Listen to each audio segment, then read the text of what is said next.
కమలనిత్య channel. నేను మీ లావణ్య. ఏంటి రేపు కదా బిగ్ బాస్ వచ్చేది, ఇవాళ లావణ్య ప్రత్యక్షమైంది అని ఆలోచిస్తున్నారా? ఈరోజు ఏం వారం? శనివారం. సరిపోదా శనివారం? నాకైతే సరిపోలేదు అనిపించిందండి. సరిపోలేదు అంటే ఏం సరిపోలేదు అనుకున్నారు? ఆ 3 గంటల సినిమా సరిపోలేదు, ఇంకా ఉంటే బాగుండు అని అనిపించింది. మనం ఎలా కనెక్ట్ అయిపోతామంటే అది అసలు అందరూ ఉన్నారు అనేది కూడా చూసుకోకుండా లేడీస్ అయినా మనమే కొంచెం పెద్దగా నవ్వేస్తాం అనమాట. అంత హ్యూమర్ ఉంది, మళ్ళీ ఎమోషన్ ఉంది, కళ్ళమ్మ నీళ్ళు వచ్చేస్తాయి, మనకు కూడా కోపం వచ్చేస్తుంది, అన్ని ఎమోషన్స్ ఉంటాయి అనమాట. లాస్ట్లో నాని కూడా అంటారు, నా నా దగ్గర అన్ని ఎమోషన్స్ ఉన్నాయి కానీ ఒక్క ఎమోషన్ లేదు అని. ఆ ఎమోషన్ ఏదో తెలుసుకోవాలి అని అనుకుంటున్నారా? మరి ఇంకెందుకండి ఆలస్యం? సరిపోదా శనివారం సినిమాకి వెళ్ళండి, నాని మిస్ అయిన ఎమోషన్ ఏందో తెలుసుకోండి. Super super super.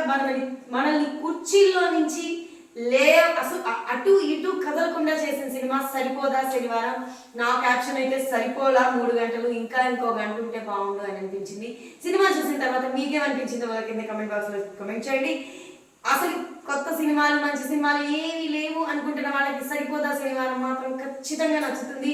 చూడండి, రేపటి నుంచి బిగ్ బాస్ స్టార్ట్ అవబోతుంది. ఈ లోపే సినిమా చూసేద్దాం, నేషనల్ స్టార్ నాని కదా అని సినిమా చూసేసి వద్దాం అన్న ఉత్సాహంతో వెళ్ళాను. టైటిల్కి తగ్గట్టే సరిపోదా శనివారం అని ఎందుకు పెట్టారు అని మనం చూస్తే యాప్ట్ టైటిల్ అని మనకు కనిపిస్తుంది అనమాట. సో మరో సినిమా రివ్యూతో మీ ముందుకు వచ్చే వరకు సెలవు. కానీ రేపటి నుంచి బిగ్ బాస్ తో దంచి కొట్టేద్దాం. అందరూ మా ఛానల్ కళ్ళ పొగించుకొని చూడండి సరిపోదా శనివారం సినిమా. నేను ఎలా చూసానో మీరు రేపటి నుంచి ఈ సరిపోదా శనివారం సినిమా చూసి నా బిగ్ బాస్ రివ్యూస్ కూడా కళ్ళ పొగించుకొని కుర్చీలకి కదలకుండా చూడండి అనమాట. Bye bye.